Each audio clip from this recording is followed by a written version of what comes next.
So let's give you some tips now to sort of help you make the most from your webinar. Well, webinars are useful for a number of different things really. They're great if you're going to do some product launches, or you're promoting affiliate products and so on and so forth. They're really, really useful for that. They're a great way of sort of educating people pretty much as to why they need the product. So yeah, if you're planning on sort of dominating a physical launch or something like that, then by all means, consider a webinar. It could do you an awful lot of good. Now, one way of doing this is to get the person who created the product to come in on the webinar and answer questions and or teach.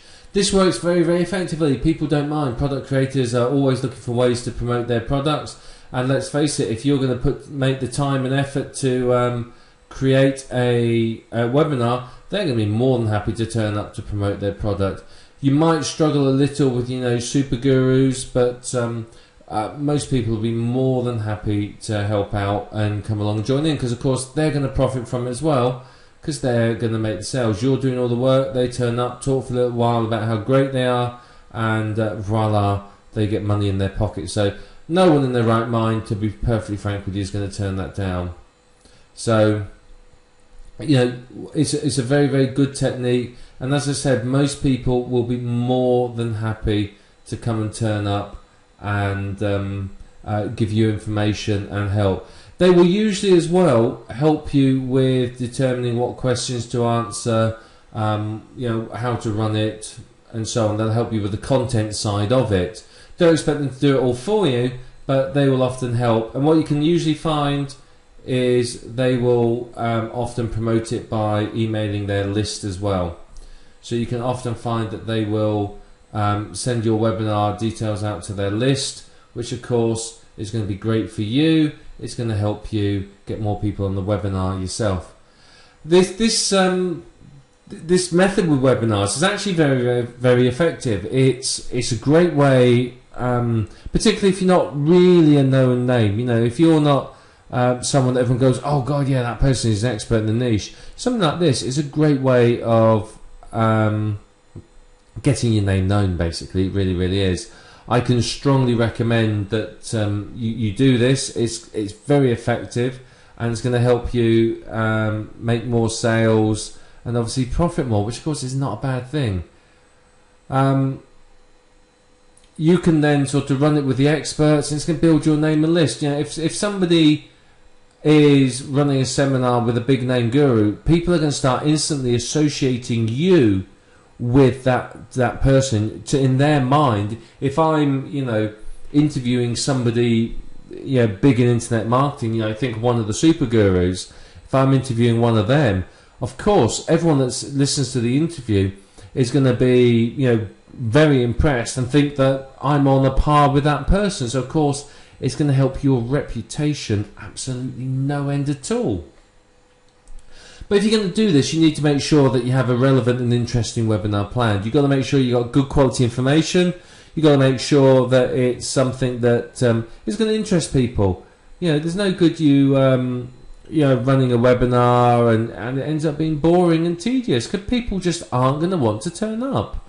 So, make sure it's interesting, make sure it's exciting, make sure it's something that the people really want to hear, that they sit there and go, oh man, this is fantastic, I can't believe they're sharing all this information with us. That sort of effect is going to really, really make your webinar so much easier to sell. Now, particularly if you're interviewing somebody, what you need to do is think about, well, if I was listening to this person, what questions would I have for them? And that's going to help you determine really how to run your webinar. Think about that. I mean, one thing you can do that, as I said, it's highly effective, is ask your list or the people that you're attending to give you questions to ask these people. That's going to work. It's going to work very, very well, because of course they're going to be really excited at a chance to put their name on something, if you like. They've got an opportunity to participate and effectively ask a question of some sort of, what's considered a big name person in the niche. So it's a very, very good way of doing it, and what I found is people really, really appreciate it. They very, very much like it. So, just get in the mindset of your listeners and understand what do they want to know, and ask those sort of questions. It's going to help you significantly as well in selling it, because of course, if you can say, well, one of the sales points could be it's the sort of question you would ask this person. It's going to help them a lot.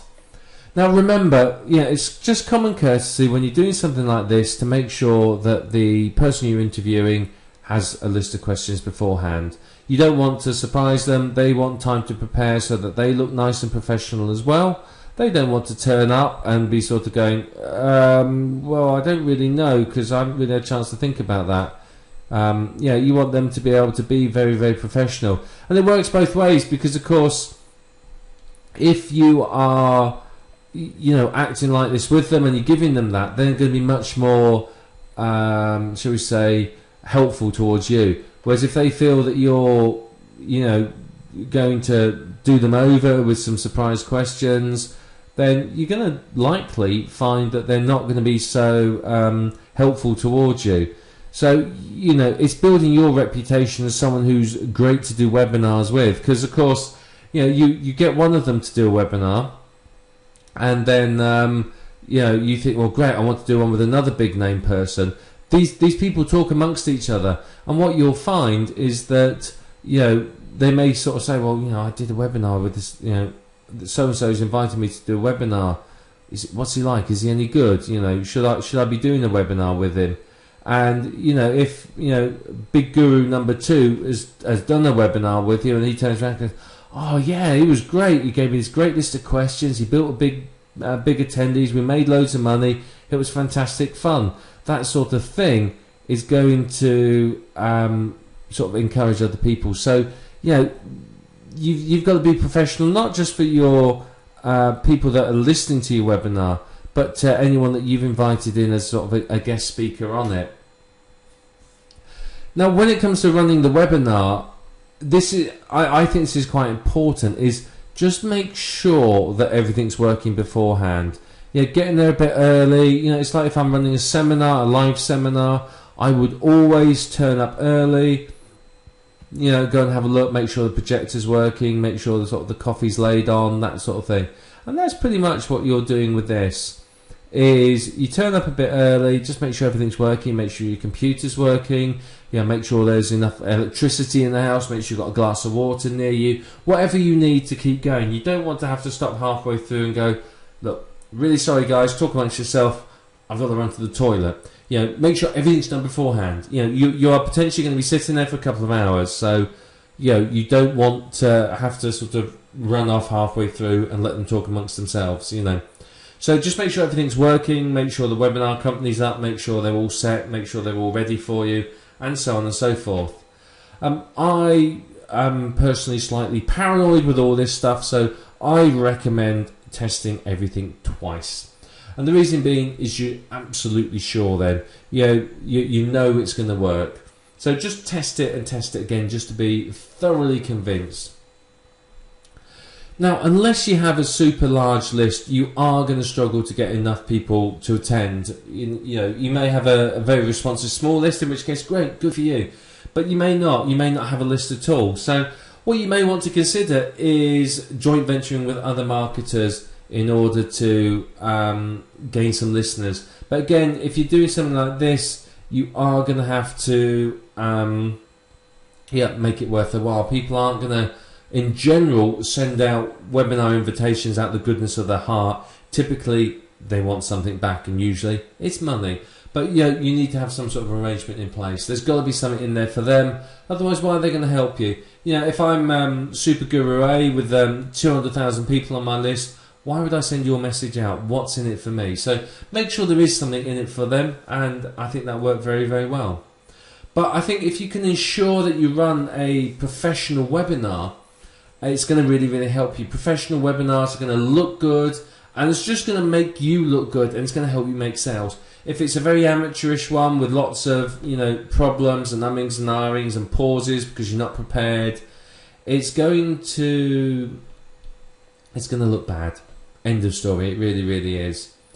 So you've got to stop and really, really think about it. You really, really do.